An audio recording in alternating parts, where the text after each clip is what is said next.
আদালতের মাধ্যমে ডক্টর মোহাম্মদ ইউনূসের বিরুদ্ধে হওয়া মামলা প্রত্যাহার করা গেলে তারেক রহমানের মামলা কেন তুলে নেওয়া হবে না এই প্রশ্ন তুলেছেন বিএনপির স্থায়ী কমিটির সদস্য সেলিমা রহমান।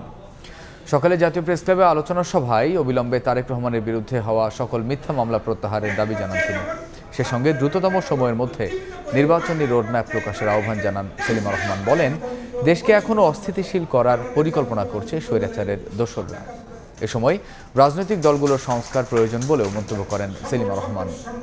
যে লক্ষ্যে বৈষম্যবিরোধী ছাত্ররা আন্দোলন করেছে, যে লক্ষ্যে বিএনপি দীর্ঘ 17টা বছর আন্দোলন করেছে জনগণের অধিকার ফিরিয়ে দেওয়ার জন্য, জনগণের ভোটের অধিকার, তাদের গণতন্ত্র, তাদের মৌলিক অধিকার, তার কিন্তু একটাও কিন্তু আমরা এখনো করতে পারি নাই। আমাদের মিথ্যা মামলা যদি সরকারের একটা আদেশে যদি চলে যেতে হবে, কেন এই মামলাগুলো এখনো ঝুলছে, কেন তারেক রহমান এখনো দেশে ফিরতে পারছে না?